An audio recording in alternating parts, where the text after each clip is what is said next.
Welcome to today's Corporate Venturing Insider series. Today I'm very excited to have Kent Helfrich.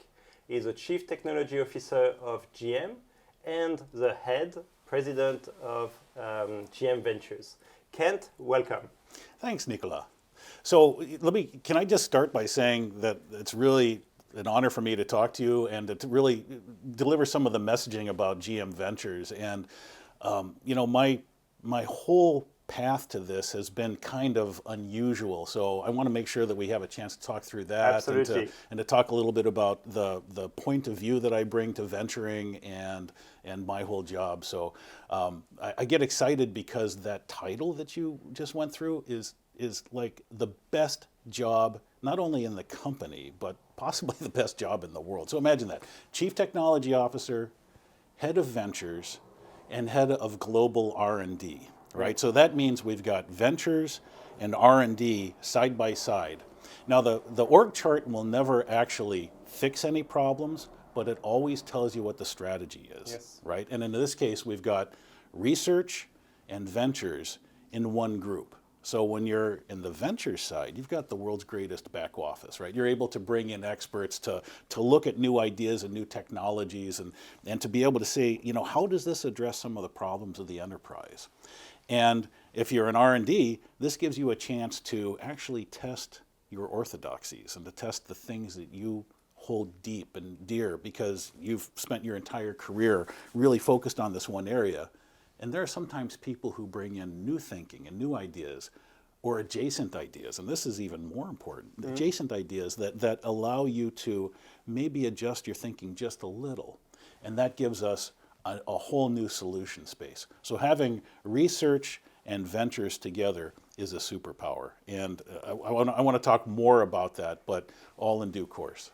All in due course, and I promise we will double click on that because the organizational aspect of the venture being linked to the CTO office, actually I really want to know more. But first, can you describe a little bit your journey? Because you got into corporate venturing not from the very beginning. Right. So I've got about 35 years in the automotive industry, which happened overnight. But it feels like it. Yeah. The days are long, but the years are short.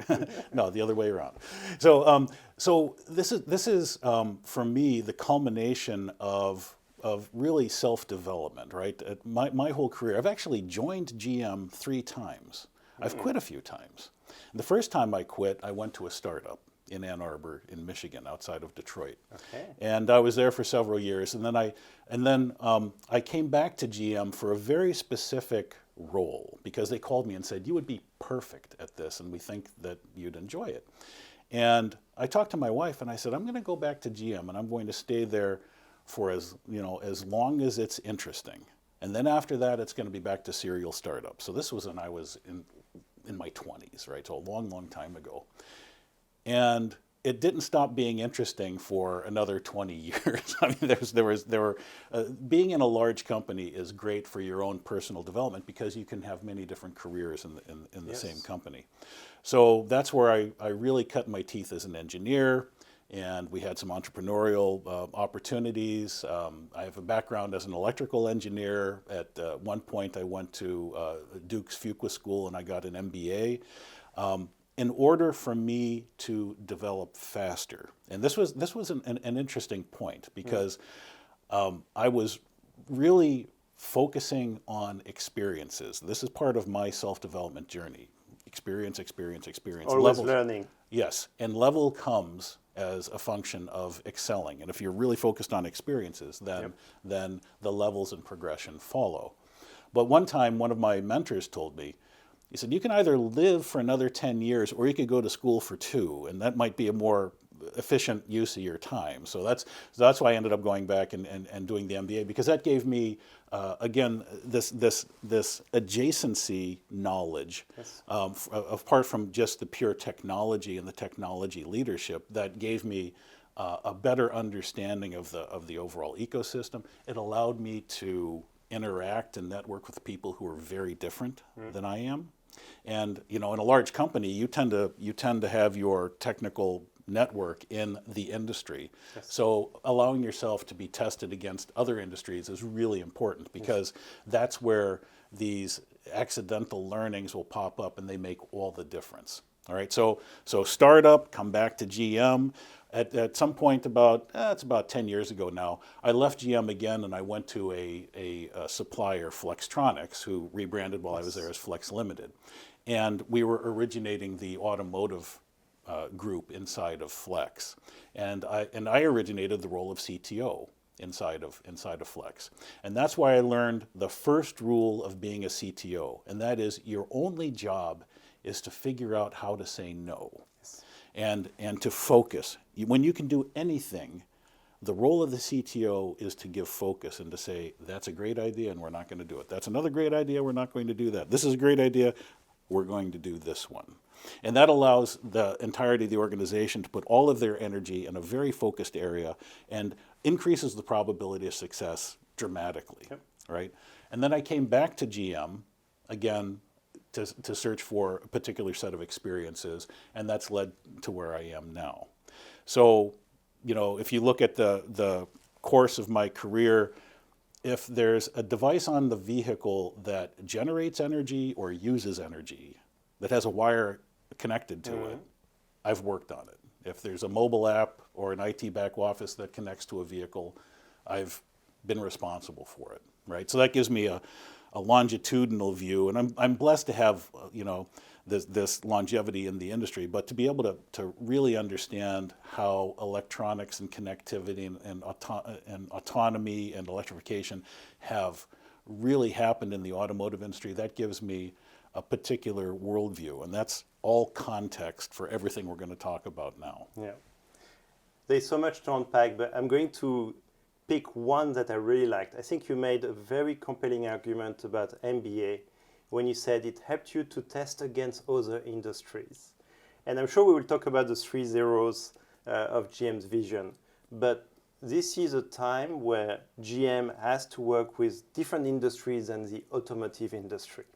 And so tell me more about this tested against industries and how it's playing to you today.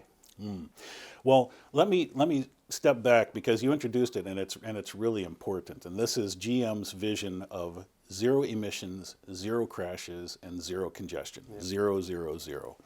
And being a vision statement, this is categoric. It's not kind of zero or close to zero. It's zero. Commitment. Okay. So this means that we have to change our entire corporate DNA, right? And when we're changing our vehicle portfolio, we're changing our overall corporate stance on a lot of things, and it's not changing. It's developing, and we're becoming more over time, and that requires us to be open to innovating with other groups and government entities and technology entities, because to solve these grand societal problems, zero congestion is a great example. Yep.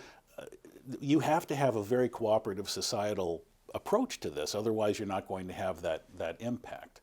So that means that we have to be able to work constructively with all of these other stakeholders, understand what their interests are, align our interests, make sure that everyone understands that our interests are aligned, and then move forward so that at the other side we're actually addressing the issues of society. And if you really want to go down a rabbit hole on what GM is really doing, because one of the things that I'm proudest of at General Motors is we say what we're going to do and then we do it.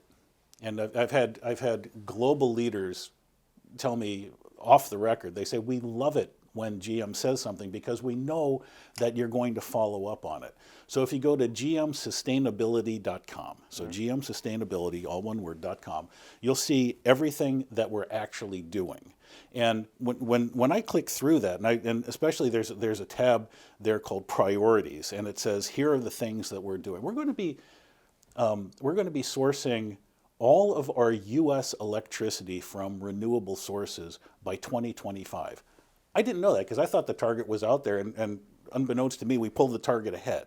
We're going to do it globally, even shortly after That's that. a big deal. It's a really big deal, and these are things that you don't necessarily talk about. But when you say zero, and you have this focus on what is your corporate footprint, then these actions flow out of that. And for me, I'm very proud of that. And if people take a moment to just to read through that, you'll see the depth of what our activities are. And I can sense the passion behind it. Yeah. I still want to go back to your story, and one of the important parts is you did a startup quite early on. Mm-hmm. That probably gives you first an appreciation about how hard it is to do a startup versus being in a big company where a lot of things are done and helpful for you. But also it probably provides an empathy towards the entrepreneurs that GM Ventures is engaging with and that GM Corporation is engaging with as a consequence. Can you talk about how this changed the way you support GM Ventures in the mission and in the operations? Mm-hmm. The thing that I learned earliest in my own work in a startup, and again this was generations ago as far as startup culture is concerned, is that it's a double blind. A double blind. The startup doesn't know what the pain points of the large enterprise are, and the large enterprise doesn't really understand what the startup can do, and more importantly, how the startup's ideas can be implemented or integrated. This is so well said. Yeah, and this is the crux of the entire asymmetric relationship between big company and little company, investor recipient. Yep. And what we have to do as the investor and the big company, as a corp VC, is to level the playing field and make sure that the smaller company, the startup, understands that we are there to help them be successful. And that means having processes and a playbook that really aligns the interests of both companies. So inside of the office of the CTO, I've already mentioned two pieces. So yes. There's ventures and there's R&D, but there's a third piece in here that does sort of boilerplate agreements that we can use.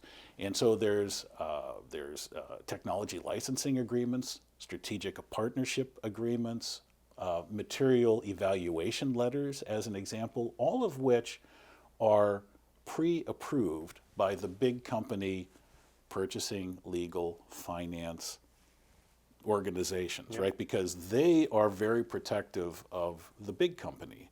And if you take the big company language and you hand a purchase order as an example with the 2,000 pages of addenda that are referenced. I hope you're exaggerating. Well, I mean, if you go through and you pull all of the reference documents, it's overwhelming, wow. right, to a startup, mm-hmm. right?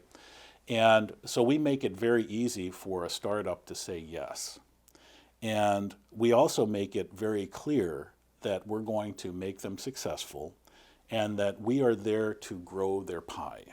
We are there to make their world better, and we're going to be their first and their best customer. All right? We want to be their first. We want to have that moment where only GM has that capability, but we're never going to be their only customer. All right? So in our agreements, we might have a time-limited area of exclusivity, but it's very clear to the startup that we intend for them to partner with other OEMs like us. In fact, we invest in syndicates with other competition, yep. and we're very okay with that. There's ways for us to keep our secrets from them and for them to keep their secrets from us. That's fair. But in the end, we want to be the best customer as well. So that means telling them what we're going to do and following up on it and having this culture of radical transparency and just being very upfront about here's what we're doing, here's the agreements, here's what we expect you to do.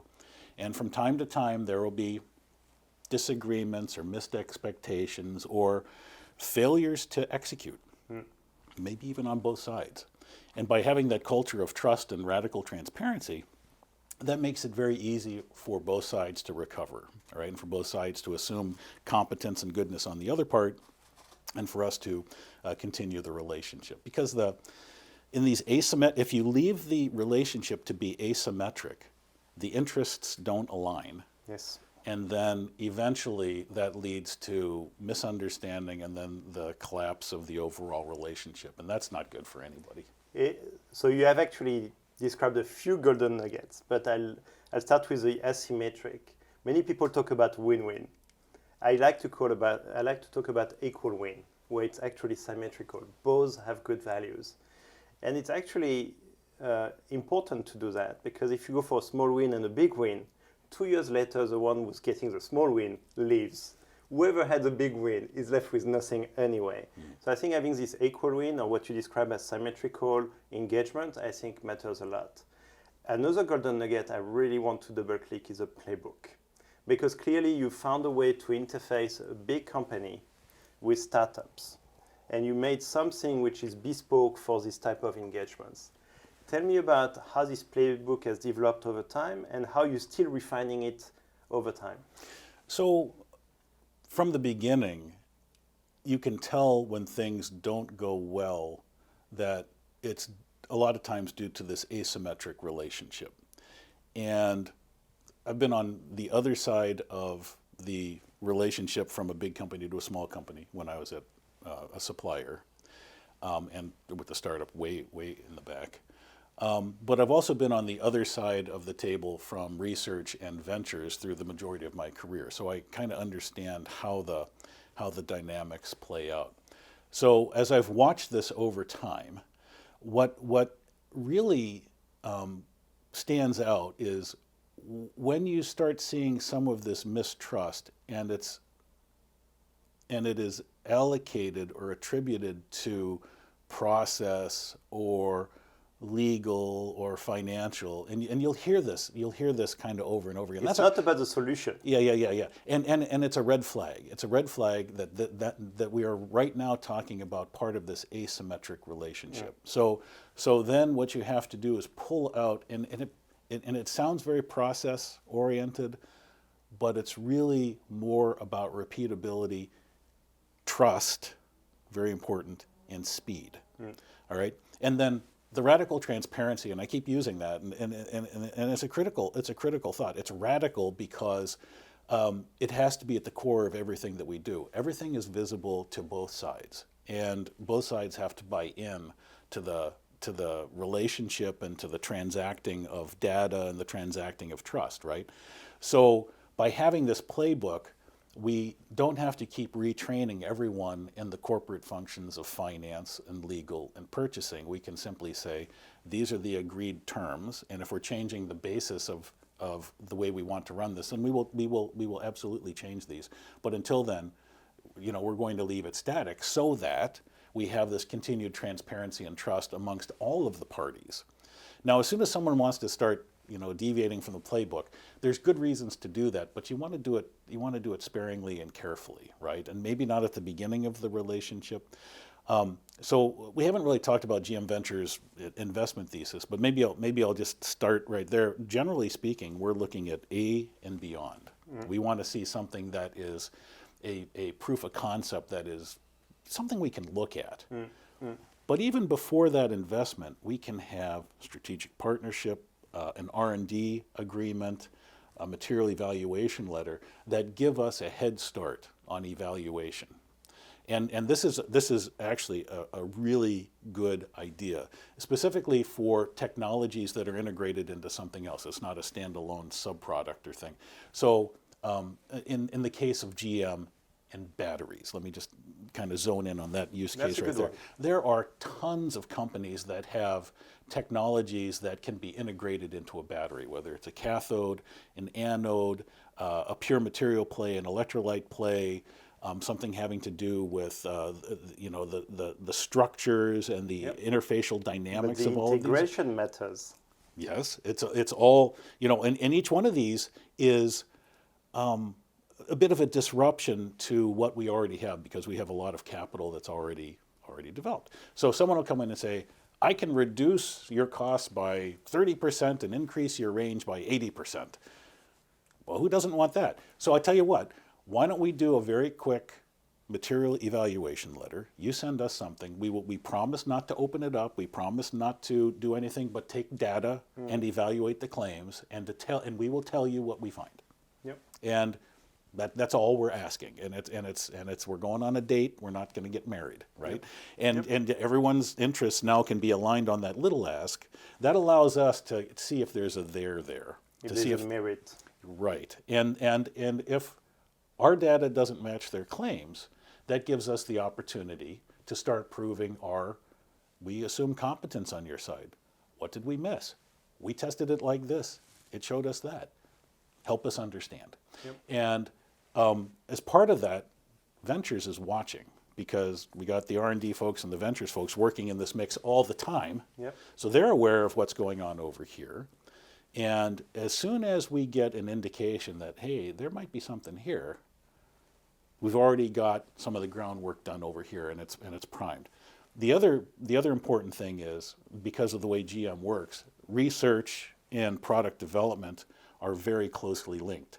So we've already got our big enterprise stakeholders sort of in the wings. Yes. And we know what their pain points are, and we know how this technology with that startup through this process will address their pain point. And so that kind of gives us a running start on this whole thing. We're not going to invest and then look for someone who might be interested. We're going to find the companies that address the pain points and bring everyone along kind of at the same time through the evaluation and investment process. I love how you describe it. And I like to think about ventures as a superpower and having superpower from the corporation. But here, the way you describe it is a beautiful life cycle where every team in GM, whether it's product development, research, ventures, brings value along the way. And you could nearly argue each of them is critical to materializing the superpower. And so now I want to double click on the part of CTO office for ventures, because I think what you've just described, I think, is a glimpse of the value of that type of organization. Can you double click on that? Well, let me start maybe by talking a little bit about ventures and our portfolio and our approach. Right? And investment thesis. Yeah, yes. right, and kind of give that contextualization. That's so GM Ventures has existed for 12, 13, we're on our 13th year now. We started investing in 2010. Yep. So that means we've got a bit of longevity in the investment idea. Currently, we've got just over 30 portfolio companies. And each year we'll evaluate, we'll really evaluate north of 600, 700 companies. Wow. I mean, there's many more that are incident, but we really look at, in the scrum of ventures, right, where we've got the partners and the principals, the associates, and the analysts. Their daily work is kind of working through all this and trying to figure out what's a good option for us to investigate. So, in a typical year, we'll make maybe 3 to 5 new investments. We'll have a lot of follow-on investments, which gives us a chance to look at how is our portfolio actually doing. Our investment board inside of GM Ventures, GM Ventures is a separate LLC. So I'm the president of that LLC, and that LLC is one of many inside of GM, the big company.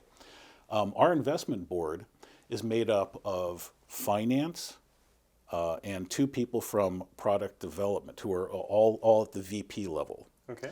And then me as CTO. So from a ventures perspective, the only person who's voting on the proposed investments is me. I see. And like I said, my background is not R&D and not corp venturing. But what my goal is to make the solutions so that the investments are useful to the pain points and deliver the strategic value that we need. My assumption is if we address the pain points and deliver on the strategic mandate, the financial returns will come.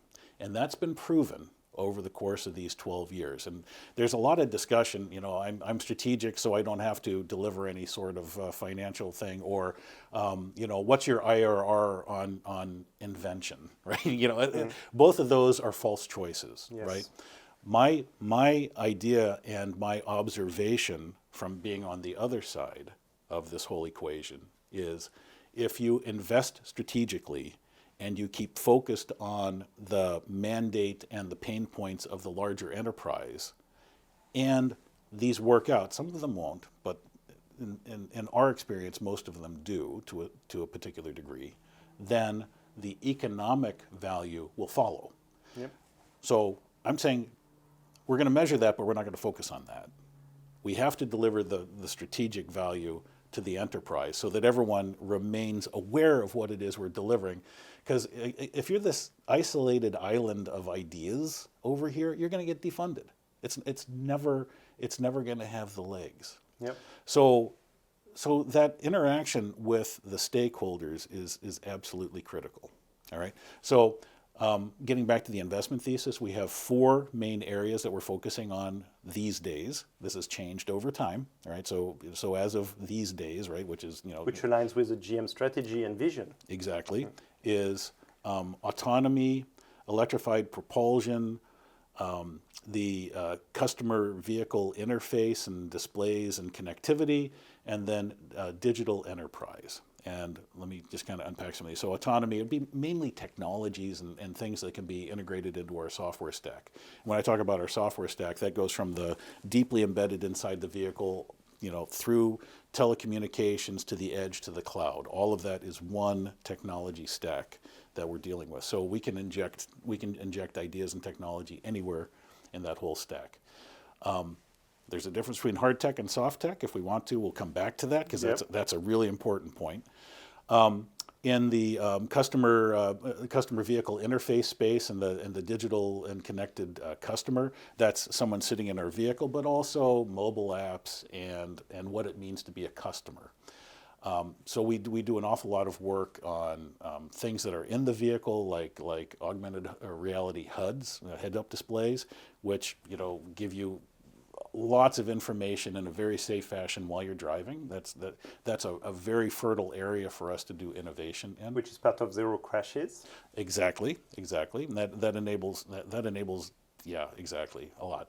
And then in the electrification space, it's motors, it's power conversion, it's charging, but it's really, really, really batteries, because right now the world of traction batteries, so these are the batteries that are inside of electric vehicles, is changing extremely rapidly.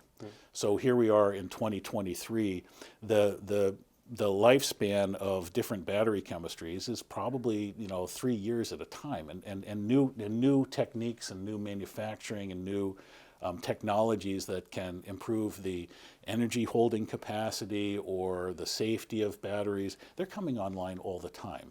So we're going to see a tremendous amount of investment and change in that space before it settles out, and it will settle out in the future. And then it's going to be back to, do I own a vehicle? Do I have access to mobility as a service? That whole arc is getting worked out even now. The market is telling us a lot. And then finally, on the digital enterprise, industrial cybersecurity, things that have to do with capabilities in our dealerships, finance, insurance. We find interesting technologies even for our OnStar safety and security offering. Here's a great example of how things work out very well. There's a company called Rapid Deploy who came up with a better way of creating situational awareness around emergency incidents. So my daughter actually is a paramedic, and she's going to medical school to be an emergency physician. So this is like really important to me. When an emergency or first responder comes on an incident, they need to know, well, what has happened, or is there additional insight that can come from things that are around? What data came from the vehicle, and how can you pull this all together? So Rapid Deploy has come up with a better technology that we actually put directly into our OnStar emergency call centers. So OnStar is a great service that when you get into an accident, a human calls, and these are EMS trained humans, right? They're very, very skilled. There's only a handful of them in the company because we want them to always handle these emergency situations, and now they are better equipped to be the intermediary between our customer in the vehicle, who just had the worst turn in their day, right? And then the emergency first responders that are coming to assist, right? So rapid deploy, we were able to put them directly in our technology stack, and they're live now. So that's been a great example of people who come up with better ideas, and then we can actually incorporate them into our products and services, and 1 + 1 = 3. And in this case, life saved, which is very, very meaningful. Yes. I'll go back to this superpower because I think one of the things you've described is this very good understanding of pain points, finding the startup that can deliver on that pain points and help to deliver on this. Let's try to be practical. Can you give an example where you identify the pain point and you help the startup very quickly to deploy their solution? Another really recent example is with a company called UVI. UVI is a startup in Israel. And they came up with this very interesting technology. Imagine like a hoop or a gate that you drive through. It's big enough to drive a delivery van through. Okay. And it's got high-powered lights and cameras. And it's not only on the sides and on the top, but underneath looking up. Which matters. Yes, yes. And as the vehicle drives through, it images everything that's on the surface of the vehicle. So by the time you pull through, it's actually created a report that says, there's a bulge on the inside of your left rear tire, or there's a scratch on the front quarter panel, or there's a suspect rust spot or an oil splotch that might indicate some sort of a leak or some sort of a failure, or a bend, you ran into something, right? And so by looking at so many vehicles that come through, it develops a machine learning algorithm that can say, this looks like it could be a problem, and it just flags it and says, here's something to look at. With UVI, we ran into this company in Israel because we have an organization in Israel, and always just networking. This is a very social business, right? Corp venture, and we looked at what they were doing and said, this is a great idea for our dealerships. When a person goes into a dealership in the U.S., you drive into the service area, and there's a service advisor generally right there.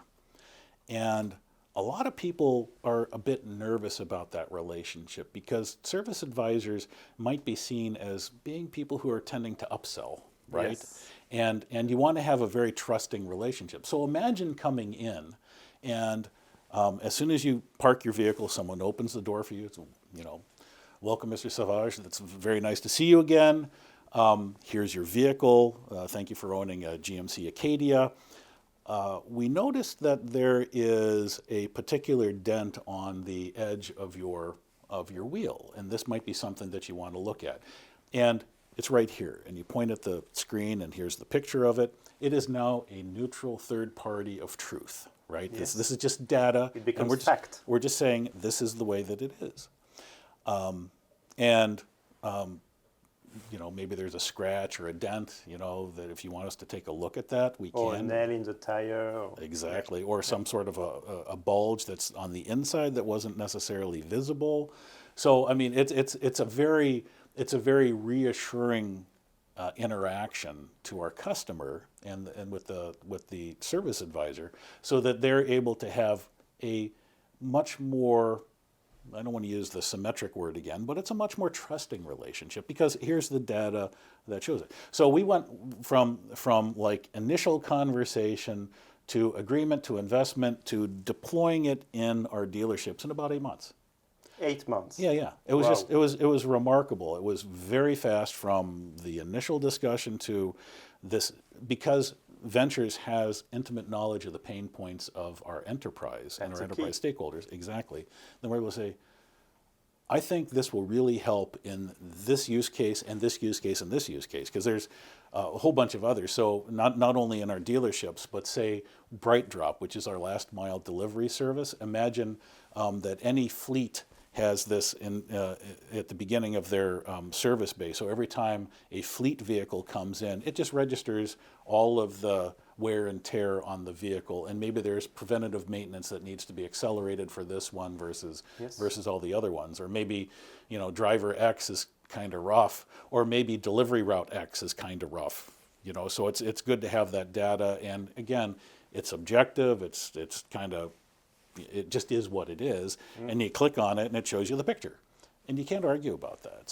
So by having this idea of and this clear understanding of the pain points of of our stakeholders and of the enterprise, we're able to get these use cases connected very quickly, and then the demo is pretty fast, and the acceptance in this case was immediate. I like also the fact that if you're so clear about the pain point, you're not pushing this to business groups. They actually have seen the pain point and they want to adapt this type of solutions.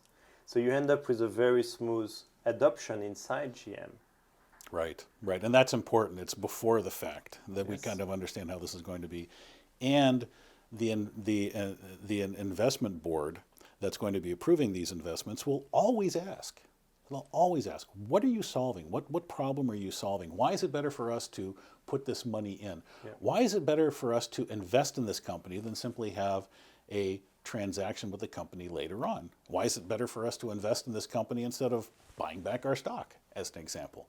And all of these questions are good winnowing questions. They're ones that make us be very clear on the value proposition, the problem that it's solving, what the alternatives are. We talk very openly about that because this is a cooperative development, not a sell job. We don't incent on number of deals. That's a very important point. That would be a mistake, right? Exactly.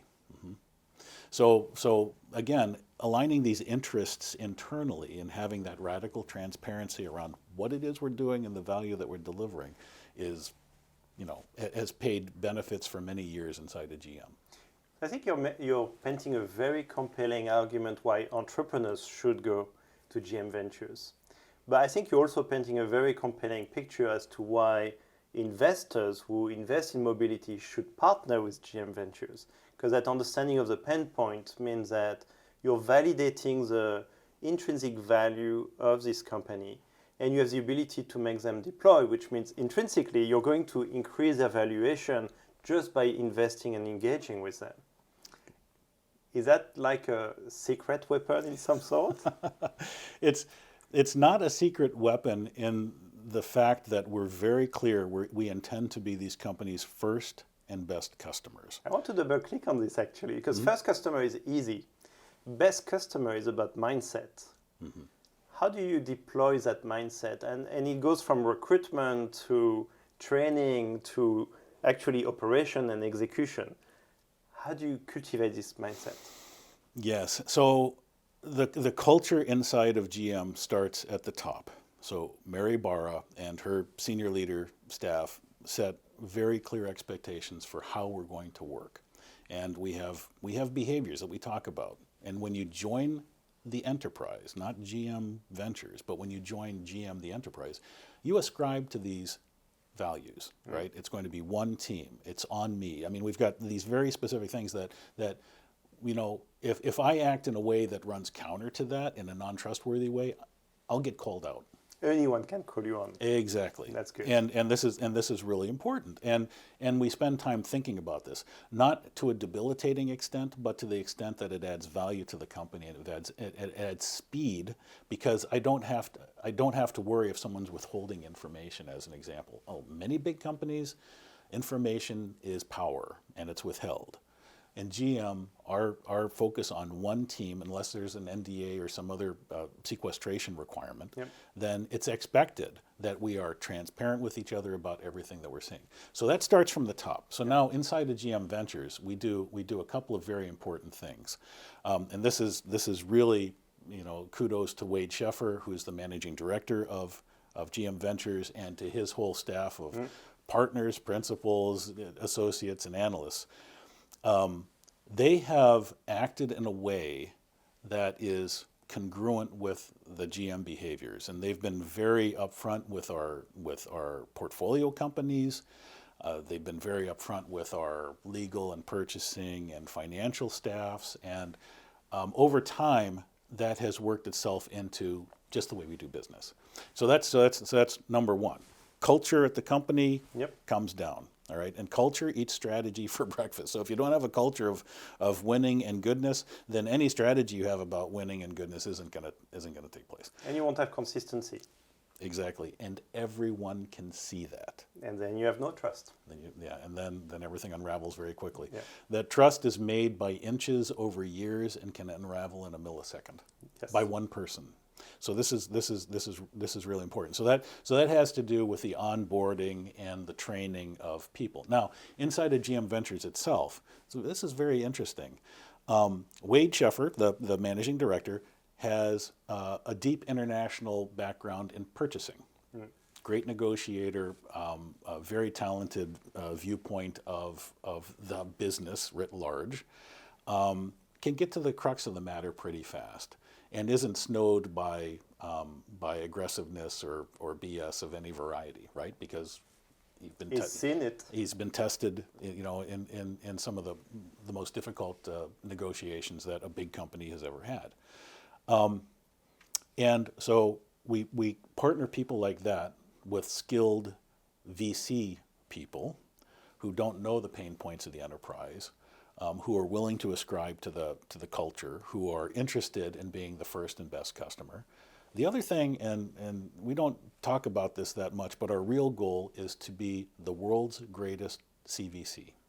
Okay. Talk more about this. But this is aspirational, because there are other CVCs that are magnificent, that are setting the bar very high. And we look at that and we say that is to be admired, that's to be acknowledged, and we intend to be that and to be better than that in our own way, in the context of what problems we need to solve and what companies we can help solve the problems of our big enterprise. So to not only be the first and best customer of the startups, but also to be the world's greatest CVC, you put those two things together, and you have to have scalable processes, you have to have an expectation of excellence, you have to have this culture of winning, but also of one team. And partnering. Yes, and individual accountability and the ability to talk across the stage, right? It's like, I've never been a great musician, but when I've made music, I like large group music. All right, that's who I am, because this is 20 of us having to cooperate to make something amazing. And you can have a soloist for a little bit, but in something like GM Ventures, you have to have people who are the play across the stage and communicate and pass the ball. Whatever analogy that this partnership and teamwork conjures in your mind, that's exactly what has to be there. So in the long run, if we don't have that, then again, all is lost at that point, and you'll end up being successful and then being defunded, right? It'll just sort of peter out, and your longevity will get lost. So let me have a playful question.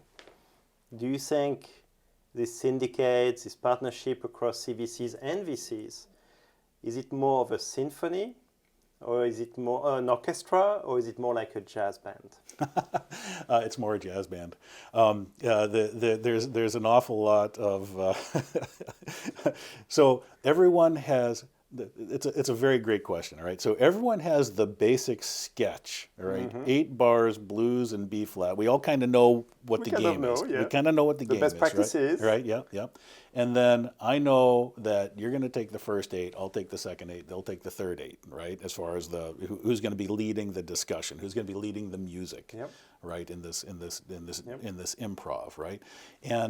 And that's really the key thing. It's sort of scripted improv. Everyone kind of knows what the guardrails are here, but there's going to be times where you want someone else to be doing the talking, and there's times where you want to be doing the talking. There's times where you want to lead, you want to take the lead in the music, and everyone else is going to be playing under you. And then there's going to be times where you're going to be playing under somebody else, right? So it's much, much, much more like jazz than being a symphony orchestra.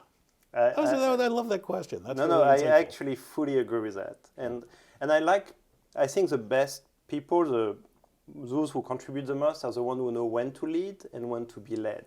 And I think you've described it really, really well. I want to talk about decision making, and especially in the ventures space, in terms of how do you adopt a contrarian view? Something that's not obvious. Of course, it comes from high conviction about the pain point. but sometimes you will still build conviction in a contrarian view. How do you enable your team to build that and to potentially support it, even though you may not agree with it? So the best way to deal with a counterintuitive or counterfactual argument or an alternative view to the status quo is to do very fast iterations so that you can have decision points. You say, listen, I know you don't quite agree with this. We're going to run the play for 3 months. And so today is, let's say it's April 1st. So May, June, July. All right. So on July 1st, we will come back to you and give you the status. And we're going to say, here's what we've done. Here's what we've observed. Here's how our thesis has changed. Right. And then everyone's willing to go along for a couple of months on a contrarian viewpoint with transparency. Yep. And trying to invalidate. Yeah. And it's just like we're going to let this lead us to where it leads us. And you also in technology, it's very easy to color the response. So by having different tests, you can actually make it look better or worse. So you have to be open about how you did your tests and what the methodology was. So that's you always look for the intellectual honesty. Yes, and you always have to look for the footprints on the here's the and if it doesn't say here's exactly how the data was run. It really feels like the smaller the font, the more you have to watch them. Yeah. It's the same as in financial reports. The footprint or the those are always the footnotes are always the most important thing to read. That's what you learn in an MBA, right? Exactly. That's where all the details are. So so by being fast, you don't have to be as right. And that's also a key thing that everyone should understand. If I can rapidly validate or invalidate one key assumption out of the group, then that takes us a little bit further down our destiny. I think what comes across is not just trust, but empowerment. And not just to your team, but also you mentioned to the startups, we say, okay, you're claiming this performance. Let's do a little test and we'll come back with the results. Very empowering, which I think is back to this best customer even before it becomes a customer. Tell me more about this open innovation, because at the end your role, even though you have multiple functions, they all intersect at open innovation. How do you ensure that you enable open innovation for a company that I know is open, but there's a default to think internal first in all big companies. So open innovation is an important concept, and this has been around since the early 2000s. Cheeseborough is the guy's name. If you haven't, to the people on the podcast here, if you haven't looked up the original work around open innovation, you got to go back to the source there. The basic idea is to take internally generated ideas and externally generated ideas, combine them in a crucible. Some things get spun out, some things get adopted internally, and some things die of their own accord. All right, so this is meant to be 1 + 1 gets you 3. And it might get you 3 and 3 and 3 and 3. It might get you a whole bunch of different outcomes. As long as you're open to the directions. Right. So now combine that with, I've got a group of researchers, eminent researchers, and they've been studying these problems for 20 years. And I asked them, give me your best thinking on problem X. Well, they're going to go to the shelf and they're going to pull off the best thinking, right? Here it is. It's all, my best thinking is pretty well understood here, and I've got it all lined up. And then you bring in a startup whose ideas don't necessarily align with that. So the immediate natural human reaction is to look for, well, why that won't work and why this is the best thinking there was. And part of our culture is to throw them together. And the number one thing that I want to see in ventures and in R&D employees is intellectual curiosity. You have to be extremely curious and self-motivated to challenge your own orthodoxies and to challenge your own mindset and to enable other people to say, you're not thinking about this in an appropriate fashion, whether it's not strategic, not enough stretch, not enough orthogonality with your mindsets. We talk about valuing diversity. We value diversity in a lot of different ways inside of GM.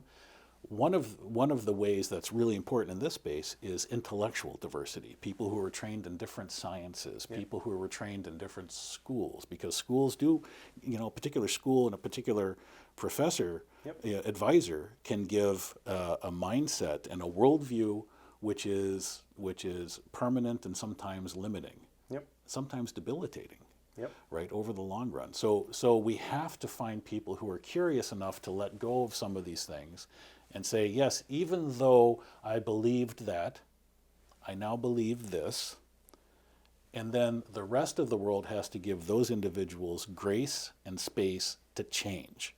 Grace and space. This is really important. And that's, again, part of the culture. It's like, I know you said that. We see this. There's something here that's different, right? And there's something here that's valuable. It may not be better, but it's at least admissible, right? And it just get people going. It is, again, insufficient to have the most optimized answer to a problem space. You must have the answer that is actionable by the enterprise. So it has to be the best attainable option, not just this one up here.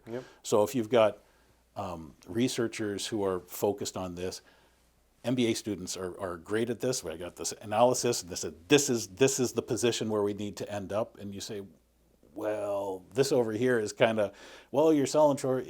There's a whole bunch of discussion that takes place. You're being limited by the by the status quo, et cetera, et cetera. I'm all about realized value over time, and it's kind of an integral. And the quicker you can get that value, the quicker that you can get that area under the curve realized. I like the fact you mentioned integral because, and I love the fact you mentioned curiosity, because at the end, curiosity is the best way to avoid the trap of the local maxima, where you found your local maxima and you're comfortable in it. Actually, curiosity will help you to explore further away. And one thing you said very early in the interview, and this is actually how I know someone is curious in CVC. They will say, this is the best job I ever had. Because if you're curious, you learn every single day. So how do you interview for curiosity? So I'm going to turn that back around and maybe make it even more important to everyone who might ever listen to this, and that is, you must map out your own curiosity to understand where it is you're going, because actually life is path dependent. So I can say that I want to be an NFL place kicker, but I've not done anything to get myself to that, so that's probably a non-attainable thing, right? But if I look back at the path of what I've done, and some of the things I've done because I've chose them, some of the things I've done because I've been chosen into them. And some of the things I've been chosen into have been like, I have no background, no idea what I'm going to do. That's actually a huge vote of confidence in your ability to actually bring order to chaos, right? And so when you look back over time and you realize all of the jobs that you've done have gotten me to here, there's a narrative in there. There is a narrative in there. And you have to be able to give voice to that narrative. Why am I so great? What experiences that I've had that propelled me to this moment in time? And then the intellectual curiosity is going to be evident or not evident in that pathway. And that's where people need to really have agency in their own personal development, where they can look at that and they can say, I am interested in X. And the best thing that I can get out of an interview is someone saying, I am interested to be here because I have to learn X, Y, and Z. And as soon as I learn X, Y, and Z, then I'm good. All right? Because now I know that they have a plan for themselves, that I'm going to enable them to propel to their next level, all right, for whatever they want to be. And I have nothing to say about what they want to be. I do have everything to offer about what they can do to become what they want to be.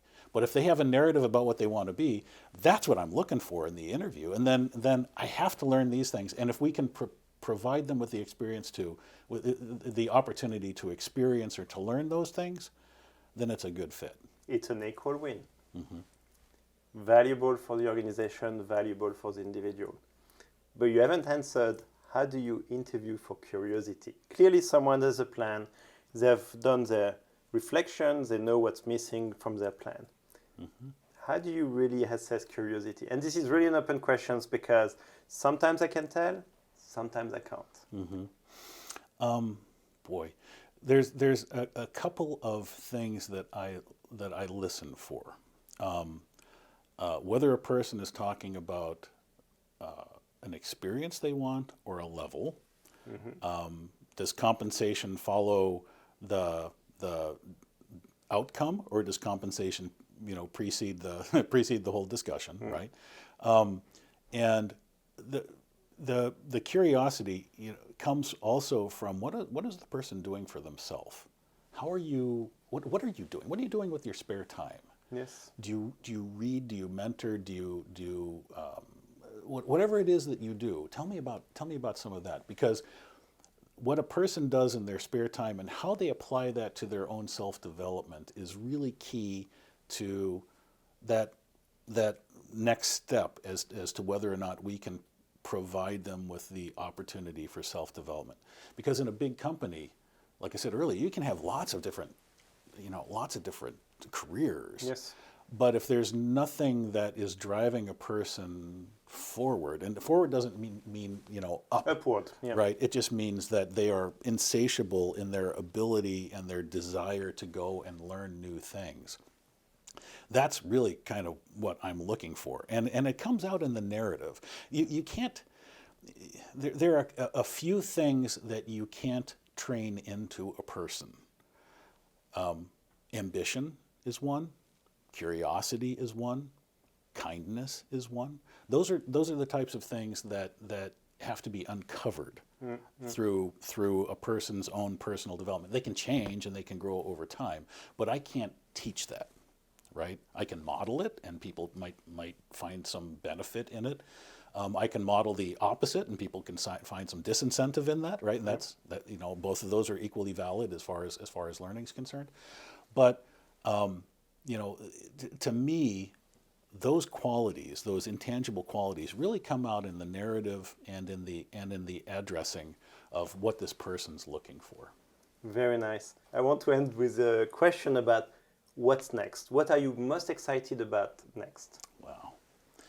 So GM has this vision of 0, 0, 0. Zero crashes, zero emissions, zero congestion. They're all co-equal. There is so much that has to happen at a societal level and at a product level for our company that we are at a tremendous inflection point, right? This movement from product to service, this movement from combustion to electrification, from owned to service. Yep. It's just everything's on the table. So that's what really excites me, because the next 20 years, there's going to be so much more change than there has been. And in change and in crisis, there is opportunity. And that's the number one thing that I would remind everyone. If it feels like, oh, it's kind of painful, it's kind of, I keep getting dropped into these difficult situations, that's where your personal growth is going to be greatest, and that's where the opportunities are going to be greatest. And at this inflection of automotive and mobility and electrification of combustion systems, everything's on the table, and that's what I'm most excited about. I love it. Thank you so much, Ken. It was amazing. Nicolas, thank you. Thank you.